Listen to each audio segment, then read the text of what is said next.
Salut tout le monde, j'espère que vous allez bien. On se retrouve aujourd'hui pour analyser le Bitcoin et l'Ethereum.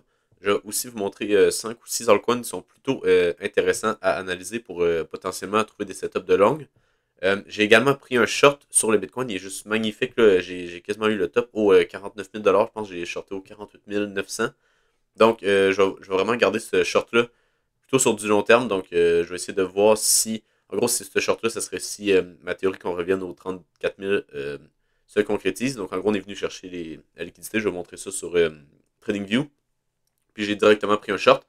Donc, ça va être vraiment un short que je vais garder pour plusieurs journées, plusieurs semaines. Donc, en gros, le short que je vous parlais, c'est cette position-là.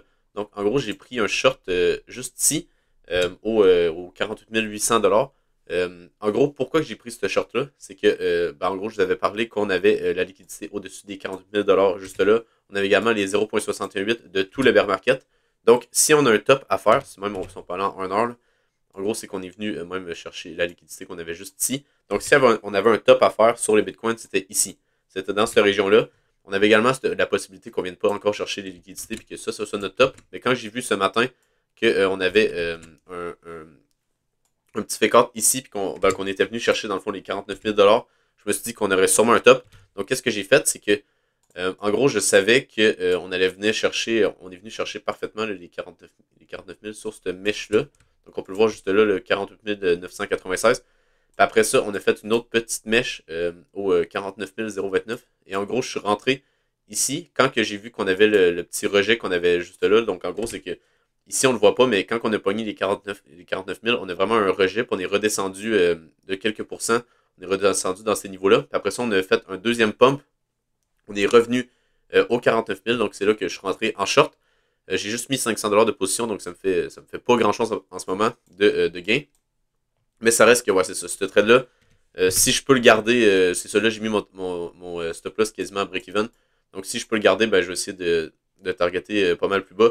On peut voir qu'il y a déjà un 6 heures de gain, mais je vais vraiment essayer de garder plus sur du long terme parce que je pense qu'ici, il y a de très très fortes chances que ce soit un top pour les prochains jours, les prochaines semaines. Donc, on va voir ça dans les prochains jours, justement, mais je pense que ça va être une très belle position à garder sur du long terme. Donc, en gros, c'est ça que je voulais vous montrer. J'ai pris mon trade sur Zoomex, donc c'est la plateforme que je vais utiliser maintenant. Il y a également Bybit, pas Bybit, mais BitGet. Si jamais vous voulez aller checker, j'ai un lien en description si jamais vous l'utilisez. Sinon, c'est pas plus grave, vous pouvez juste aller sur Google, marquer BitGet pour s'inscrire. Si jamais vous n'avez pas encore de compte. Mais sinon, moi, je vais utiliser Zoomex parce que je trouve que c'est les frais qui sont les meilleurs, donc les frais de trading. Donc, en gros, c'est ça, c'est que j'ai pris le short juste ici quand on est venu taper les 49 000. Puis après ça, j'avais mis mon stop loss vers les 49 500. Donc, j'ai juste mis 500 $ de position. Mais pour le moment, j'étais à 25 $. Puis en gros, j'ai également, comme on peut voir ici, ma position sur le AVAX, juste là, qui est à 10 $ de gain. Donc, c'est pas si mal. Mais ouais, c'est ça. Ça va être surtout le Bitcoin que je vais regarder parce que pour le moment, on a bien de l'air à dump. Puis aussi, je voulais juste faire un petit update sur mon compte de la prop firm que j'utilise. Donc, en gros, c'est Crypto Fund Trader. Donc, c'est vraiment celui que je vous conseille si jamais vous voulez checker pour avoir un compte de prop firm. Donc là, c'est ça. Je suis repassé un petit peu en positif là, avec le trade sur le AVAX parce que j'étais un petit peu en négatif pour 9 942. Donc, je pense pouvoir passer le compte bientôt parce qu'il me faut 4% de gain sur le compte à 10 000. Donc, ça me ferait 10 400. Quand j'arrive à 10 400, je vais passer le compte, puis après ça, je vais pouvoir trader avec de la vraie argent. Donc, d'après moi, je vais pouvoir le passer bientôt dans les prochaines semaines. Avec comment que le marché y est, je devrais avoir des assez bons setups pour pouvoir capitaliser sur le marché puis pouvoir finir le compte. Donc, en gros, qu'est-ce que je m'attends pour le Bitcoin? C'est que ici, ben, ça va être clairement une zone de supply qu'on va pouvoir utiliser pour essayer de prendre des shorts pour le Bitcoin. Donc, je pense que cette zone-là va être intéressante pour prendre des shorts. Si on va en 15 minutes, on va avoir également, je dirais que la Fairwell Gap qui est juste là va être également intéressante pour prendre des shorts. Sinon, on a également peut-être un retest des 48 000 juste là. Donc, il y aurait vraiment ces deux niveaux-là, ce niveau-là et ce niveau-là qui pourrait être intéressant pour shorter sur le Bitcoin à plus court terme. Mais sinon, si on va en 4 heures, on peut voir qu'on s'est bien fait rejeter juste ici. Donc, ensuite, ben, qu'est-ce que je vais m'attendre? Ça va être qu'on vienne sûrement chercher le bas du range qui est juste ici. Donc, logiquement, on devrait venir chercher la mèche qui est juste là.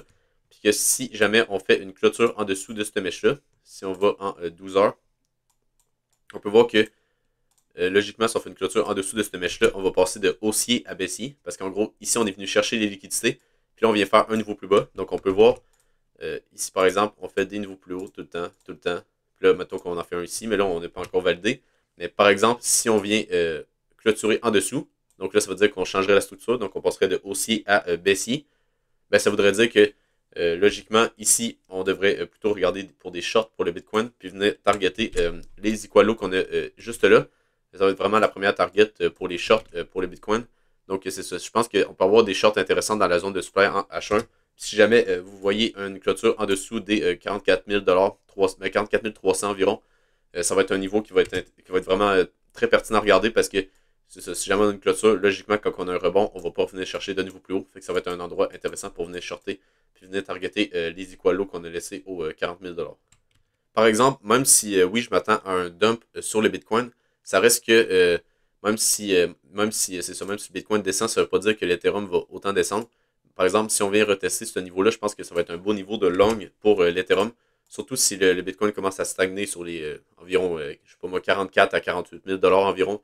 Dans ces eaux-là, si on commence à faire une sorte de distribution, ça va vraiment venir favoriser l'Ethereum parce que la liquidité va aller de Bitcoin à Ethereum. Donc, je pense qu'un petit long sur ce niveau-là, ça va faire pas mal de sens. Mais sinon, si on regarde vraiment à plus court terme, on peut voir qu'on s'est bien rejeté là, en 12 heures.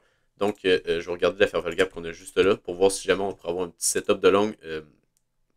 Peut-être même en 4 heures, pour voir qu'on a également une zone de fair value gap. Donc, on peut voir qu'ici, je pense qu'on est venu chercher un petit top à court terme. On peut voir le petit fake out qu'on a fait juste là. Puis après ça, ben, avoir un petit dump sur l'Ethereum pour ensuite revenir pump par la suite. Je pense que ce niveau-là va être très pertinent pour tenter un long. Sinon, ici également pour être pertinent. C'est sûr qu'il faut prendre en compte que si on prend les Fibos du plus bas jusqu'au plus haut, ça, les 0,382 sont juste aux 2490 $. Donc, peut-être qu'ici, ça va être un petit peu trop rapide pour prendre un long. Puis peut-être qu'on va, par exemple, faire ça comme ça. Venir chercher les 38,2, puis après ça, pump. Ou même, qu'est-ce qui serait mieux encore, ce serait de venir chercher les 0,5 de Fibo. Pour ensuite avoir un setup de long ici. On a également quelque chose d'intéressant sur le XRP. Donc, en gros, c'est que si on regarde ici, on est venu faire une déviation juste là. Donc, dans les derniers jours, on est venu faire une déviation en dessous de ce plus bas-là. Puis, en gros, c'est souvent ça qui se passe. C'est qu'en gros, on a, par exemple, si on regarde ici, on a une sorte de d'accumulation. Après ça, on a une manipulation juste là. Donc, on vient stop loss tout le monde. Puis, tout le monde ici va penser qu'on va descendre. Puis après ça, on a une expansion. Donc, en gros, c'est qu'on vient chercher un nouveau plus haut sur le XRP. Donc, ça fait toujours ça. C'est qu'en gros, on a notre petite accumulation, notre petite manipulation, puis après ça, expansion. Donc, on a souvent ça sur, par exemple, le XRP. J'ai souvent vu ce genre de setup-là. On a aussi le Dogecoin qui en a quand même assez fréquemment. Donc, qu'est-ce que je vais regarder? J'ai mis une alerte sur le retest de la zone qui est comme pivot ici. Donc, en gros, c'est que ici, c'était une résistance. Donc, logiquement, ici, quand vous venez le retester, ça va être une zone de support. Sinon, on peut voir également qu'on est venu faire un boss. Donc, on est vraiment venu changer la structure. Donc, ici, on était baissier. Puis après ça, là, on est rendu haussier. Donc, logiquement, quand on va voir un dip, on va se faire racheter. Puis, on pourrait venir targeter la mèche qui est juste là. On a également quelque chose d'intéressant sur le uni. En gros, c'est que on est venu créer une zone de demande juste là parce que, en gros, c'est que cette bougie-là a été responsable de la hausse qu'on a eue ici. Donc, logiquement, si on revient ici, on devrait se faire racheter. Puis en plus, on est venu chercher de la liquidité juste là. Donc, logiquement, ici, ça devrait être un bas qui est protégé. Donc, on ne devrait pas venir chercher en dessous des 5,66 $. Fait que logiquement, ici, je vais regarder pour tenter un long sur le uni dans la zone de demande en daily. Puis si on va, par exemple, en 4 heures, on va sûrement avoir une zone intéressante. Donc, en gros, c'est qu'on a cette petite zone de demande-là qu'on pourrait venir regarder pour peut-être tenter un petit long. Puis en plus, si on va avec nos fibos, par exemple, du plus bas jusqu'au plus haut, on peut voir qu'on est directement dans la zone de rechargement de long. Donc ici, là, ça serait vraiment parfait pour un petit setup de long. Avec, par exemple, ici, on pourrait venir faire une petite mèche. Puis après ça, boum, on repart. Puis on vient chercher un nouveau plus haut sur le uni. On a également le LDO que je vous avais parlé hier. En gros, ici, on est venu chercher la zone de fair value gap en daily. Je ne sais pas encore jusqu'où qu'on peut descendre. Personnellement, je ne vais pas essayer de tenter un long ici, mais je pense qu'il y a quelque chose à faire parce qu'on est sur les 0.32 de Fibo. Donc, il y a peut-être quelque chose à faire ici sur le LDO, mais personnellement, je vais plutôt attendre un retour sur ce niveau-là pour tenter un long. Donc, en gros, si vous vous rappelez, je pense que c'était une zone en 12 heures, même peut-être en daily, qu'on avait une zone de demande. Puis, ouais, c'est ça, c'était une zone de demande en daily qu'on a juste là. Donc, Logiquement, ici, si on revient dans cette zone-là, ça va être comme le uni que je vous ai montré juste avant. On devrait rebondir. Puis en plus, sur le LDO, on est sur quelque chose de très très bullish. Donc logiquement, ici, on devrait bien rebondir sur le LDO puis venir chercher un niveau plus haut. Puis si jamais on n'a pas l'invalidation, en gros, ça serait de venir chercher un niveau plus bas juste là. Si on vient chercher un niveau plus bas, ben là, ça va être très baissier parce qu'on va venir faire un niveau plus haut, un niveau plus bas. Donc ça va faire une inversion de structure. Donc on va passer de haussier à baissier. Fait que là, si jamais on a ça, ben là, on va tenter plutôt des shorts. Donc un stop loss en dessous de ce plus bas-là, ça ferait du sens. On a également le Cardano qui est plutôt intéressant. Donc on peut voir ici qu'on a fait vraiment un niveau plus haut. Donc on est toujours haussier. Là. On peut voir également qu'on fait des bas toujours plus haut. Donc logiquement, ici, on devrait, quand on va venir faire un dip, on devrait se faire racheter. Donc on a une fair value gap en 1 heure juste là. Donc j'ai mis une alerte juste ici si jamais on aurait un dip jusque là. Puis en plus, qu'est-ce qui est intéressant, c'est qu'ici, on est laissé des equal high. Donc ici, si jamais on a un dip ici, ben, je viendrai targeter les equal high qu'on a juste là. Puis je pense qu'on pourrait facilement venir les chercher. Puis en plus, si on va regarder en 4 heures, on peut voir ici qu'on a vraiment une belle zone de demande en 4 heures. Donc je pense que le Cardano, si jamais on a un dip sur le Cardano, ça va être intéressant de le racheter. C'est sûr que c'est ça, la zone de demande en 4 heures est un petit peu basse, mais ça reste que si jamais on a un dip un petit peu plus profond, je pense qu'ici on aurait quelque chose d'intéressant pour après ça venir targeter les equal high qu'on a au 0,68$. Bon, on a également un petit peu le même setup sur le DOT avec la zone de demande en daily qu'on a juste là, donc ça va être aussi un altcoin à surveiller. On peut maintenant passer sur l'order flow du Bitcoin. On peut voir ici que quand on a eu le pump de ce matin, on a quand même eu pas mal de longs qui sont rentrés. On peut voir que les fundings juste là, les spreads également. Donc ça veut dire qu'en ce moment, tout le monde est en train d'essayer de long le dip qu'on a juste là. Parce qu'en gros, ici, on peut voir qu'on n'avait pas vraiment de long, mais quand on a commencé à descendre, c'est là que les longs ont vraiment rentré. On peut même aller en 15 minutes, on va bien le voir. En gros, c'est que quand on a commencé à descendre, les fundings ont commencé à vraiment accélérer, les spreads également. Donc, ça veut dire que tout le monde ici est en train d'essayer de long le dip qu'on a ici. Donc, c'est pour ça qu'on continue de descendre parce qu'on vient chercher plutôt leur stop loss. Donc, en gros, c'est que tout le monde est en train de long ici. Ben, ils ont leur stop loss, je sais pas moi, ici ou là. Fait que là, après ça, qu'est-ce qu'on vient faire? C'est qu'on vient les chercher. Donc, c'est pas vraiment un bon signe. C'est une autre indication qui pourrait dire qu'on est sur un top pour le Bitcoin parce qu'en ce moment, tout le monde est en train de long sur clairement une tendance baissière ici. Ben, à plus court terme, c'est sûr qu'à long terme, on est toujours haussier.